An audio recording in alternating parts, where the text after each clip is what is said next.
Good morning. Happy Wednesday. Hope everyone's week is going great. It's lovely to see you all, as always. So we've got stuff to take care of today, but we got to start that stuff with somebody who knows more about stuff than I think anybody I know. Where's the stuff guy? Hey, Jose, good morning. How are you today? Good morning, Rick. Good morning, KW203K. I hope you guys are doing very well. Everybody doing okay? Happy Wednesday. It's a beautiful day, although it's a little cloudy, but here we are, all together. Hopefully I'll be able to share some good information with all of you. For my mortgage minute today, I think this is something very important. And if you've heard this before, it is because it is so important that I'd like to talk to you about this one more time. Condominiums. If you recall, back in June 24th of last year, there was a condominium collapse in Surf City, Florida. And 98 people died. Due to that condominium collapse, Fannie Mae and Freddie Mac has changed their lending requirements for condominiums. Now they're very much focused on assessments and deferred maintenance. Starting January 1st, what that means is that the lenders have to ask additional questions of the HOA and the condominium to make sure that it is well managed, that there's no deferred maintenance, significant deferred maintenance that can affect the health and safety, especially structural safety of the condominium. So when you are taking a listing that is a condo, or if you're helping a buyer buy a condominium, please do your due diligence. Make sure that the HOA is well funded, well managed. Make sure that they have the 10% reserves well placed. Make sure that there's no litigations against the condominium, and more importantly, that there's no deferred maintenance. The questions that they added to the condo questionnaire are significant. There's 3 questions, and these 3 questions are meant to discover if there's any significant deferred maintenance that Fannie Mae and the lender should investigate. Question number 1 is are there any active or special assessments on the condominium? Are there any critical material significant deferred maintenance approved now or pending approval in the future? And finally, are there any code violations or any local government certifications that have failed to be satisfied now or in the past 5 years? It is very important that if you're working with condominiums and any of those 3 questions are answered yes, that you prepare your customers and the condominium to provide additional information to clarify what is pending. I hope you find this useful. We are having problems with condominiums being approved based on questions like that. And so please plan accordingly. I hope you find this information useful. I am Jose Vladimir from Guaranteed Rate Affinity. Any questions, don't hesitate to contact me. Thank you, Jose. We appreciate you as always. Great stuff. So guys, a couple of quick calendar reminders for you before we dive into our quick stats. Today at noon, we do have a profit share team at 12 noon. You've been hearing a whole lot about the big numbers that profit share have been delivering. Remember, just you guys contributed and received almost $1.5 million in profit share last year. And so if you received a part of that and you want more of it, show up at 12 noon today. If you received none of that and you'd like a piece of it, show up at 12 noon today. See, that to me says that how many people do we have in the room? There's 85 of you. That means that 85 of you should be in the room at 12 noon today, because you either got some and want some more, or you didn't get any and you're sort of saying, I think that makes sense for me to plug into. Right. It's kind of like me saying, hey, you know what? I just put $100 bill on your front porch. Run and get it before it blows away or the mailman takes it. And you say, you know what? It's just a $100 bill. I want to finish my coffee first. It's the same thing. Just so we're clear. So 12 noon today, profit share team, join your team leaders. They will put you on the path to additional passive income. There are a couple of masterminds that I want to just bring to your attention because there's been some changes. I'll send out an email on this later today, but a couple of different changes on the calendar. The $250,000 and above mastermind that was scheduled for Thursday does need to be rescheduled. That was a mastermind for anyone who made $250,000 in GCI or more last year. So we could talk about what you're doing with those funds and brainstorm about investing and all that good stuff. And so that is being pushed due to circumstances beyond our control. A career night is at 5:30 tomorrow, so don't forget to plug in and participate and or send your friends to that 5:30. Your team leaders can talk to you more about that. Next week, however, is Masterminds week. It's our first Masterminds week. Oh, sorry. Christine, thank you very much for reminding me. Career night is at 6, not 5:30. Career night is at 6 because Ignite runs till 6. Ignite will likely run tomorrow till about 5:45 so that we can have time to get everyone off the Zoom and then everybody back on for career night. So thank you for that reminder, Christine. Always on the ball, that Olenek, my goodness. Next week's Mastermind week, Monday at 1 o'clock is the Capper Mastermind, and this is changed. Tuesday will now be the All Agent Business Mastermind at 1 o'clock. The objection handling for sellers is going to be moved to the following Monday and combined with the objection handling for buyers that was scheduled for the 31st. So Masterminds next week, 1 o'clock on Monday for cappers, 1 o'clock on Tuesday for all agents, and then Thursday remains the 1 o'clock Mastermind for rainmakers. So just so you have that in your head, I want you to be plugged into those. Those are always excellent. We get to share with each other and really talk turkey about what's going on in the business, in the field, right at this very moment. So there you have that. And my last announcement for you this morning is you've heard a couple of different dates on the investor seminar. That has now been finalized and secured on Thursday, the 10th of February. So February 10th at 6:45, right here in this Zoom room. Invite your database, invite yourselves, about an hour and a half or so, an hour worth of content, a whole bunch of question and answer period, lots of great stuff. For those of you who have been to that before, always get some good reviews. So make sure that you invite your database and participate in that. You'll get some more data and info on that in the coming days, including some collateral materials to send out to your database and post on social media. All righty. So with all of that, let's dive into some quick stats. And I called it quick stats this morning because we're not going to do 15 minutes of every stat from all over the world. I've got 6 towns that I have some quick stats on, but I really want to give you these quick stats and then spend more of our time talking about why these stats are important and how you're using them, because the last bit of stats I'll give you are on listings taken. So let's start with, here's the 3 numbers I'm going to give you for each of these 6 towns. And these 6 towns are representative of towns where we have a physical location and or where a majority of our business, where your business is conducted. And the 3 numbers I'm going to give you are median sale price, increase or decrease year over year. If you had to bet, do you think it's an increase or a decrease? Duh, right? But I'll give you the number, the how much of an increase, right? Because they're all increases. I'll also give you list to sale ratio, previous year versus last year, because that's an interesting trend as well. And I'll give you current month supply of inventory. And then we'll have a conversation around what all that means. So let's start with Danbury, up in the north. Danbury had a 14.5% increase in median sale price from 2020 to 2021. These are end of year numbers.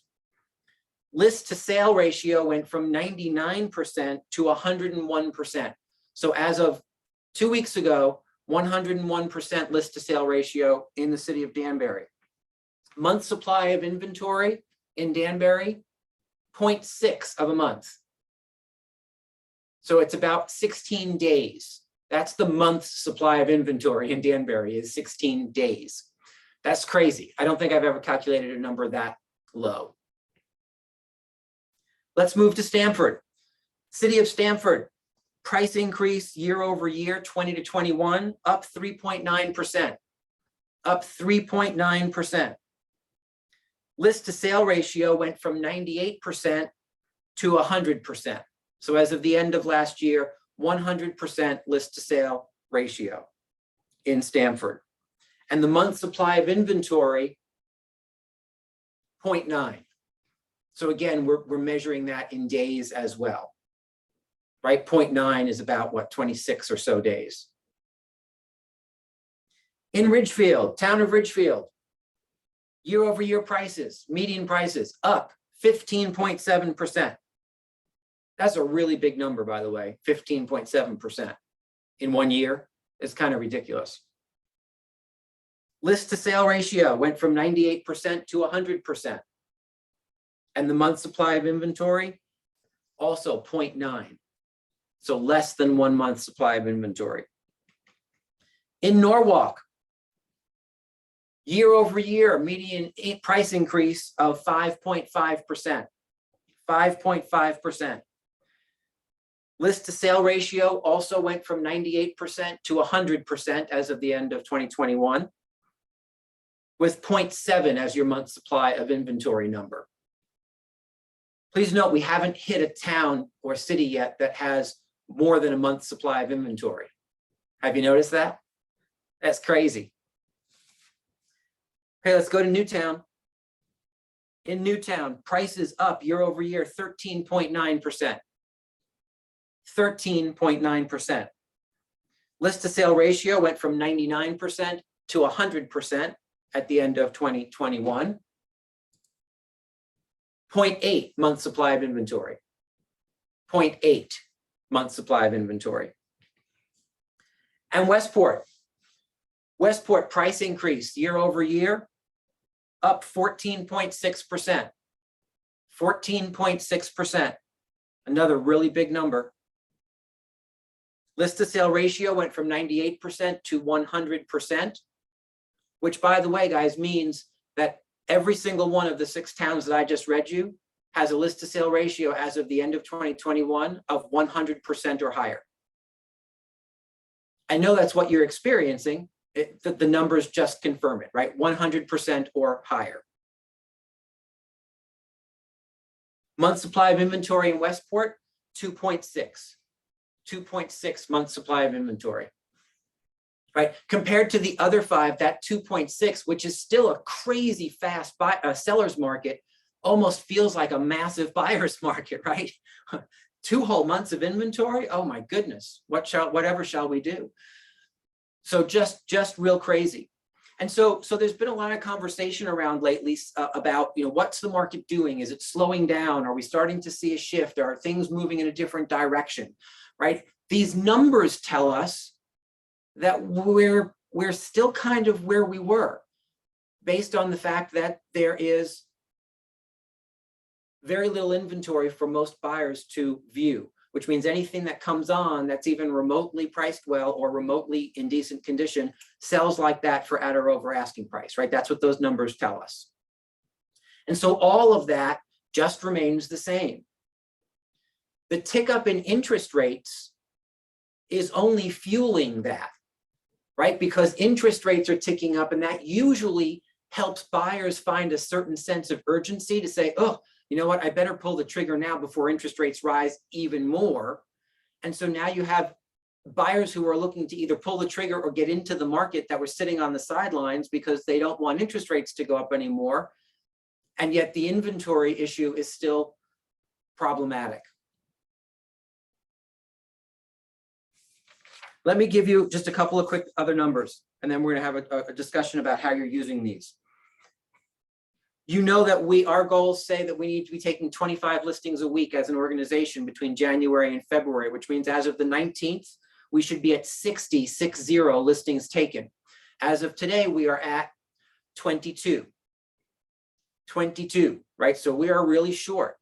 Now, I did some math to see if we were the only ones who were short, and the answer is no, we're not the only ones who are short.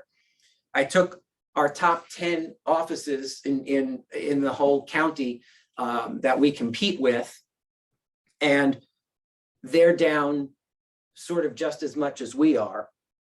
The county as a whole is down 30% over the same time period last year.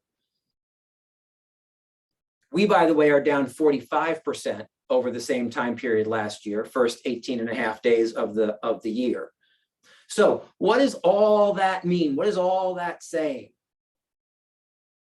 What I hope you're doing is utilizing these statistics to reach into your database and find sellers. Find sellers who maybe don't think they're sellers right now. However, with these kinds of numbers, might decide to become sellers. And what that means is you have to be the beacon of information. You need to be the one who is communicating all this data into your database so that people who don't pay attention to what's going on in real estate have you as a resource to say, oh, that's what's going on. Wow, that might be a benefit for me. Let's have a further conversation. And one of the best ways that I know how you can do that is to do something that's been going on based on the some ideas shared on the Pivot Shift Ahead call at 8 o'clock each morning, which is commit to doing an equity analysis for one person in your database every single day. One a day. I know there are some of you who are doing that. Here's my question. How's that working? Are you doing it? Does everyone know what that is? An equity analysis just basically means understand what someone's home may be worth and send them that information. I had someone say to me the other day that the struggle I'm having is I'm calling my database and asking if people want an equity analysis, and most people are saying no. I said, well, there's your mistake. Don't call and ask them. Pick the names, do the equity analysis, send them the information, and then follow up with a phone call to say, hey, did you receive what I sent? I wanted to have a quick conversation with you around that. Can you believe how much your home is worth? Holy Christmas. Let's have a further conversation around what that means and how you can use that to your benefit. Those of you who are actually doing the equity analysis, the one a day, can somebody just unmute, one or two of you, and just unmute and tell me what that's been like? Have you seen success? Are people excited? Have you found any potential sellers that way? Donna.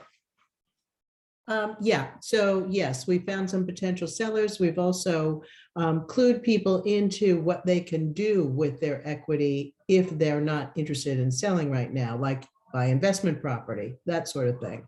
And so, yeah, the ask is, I have done an equity analysis. May I share it with you?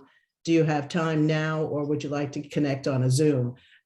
So it isn't, do you want me to do it? Because, oh no, we're not going to move. Oh, I don't want you to waste your time. All those.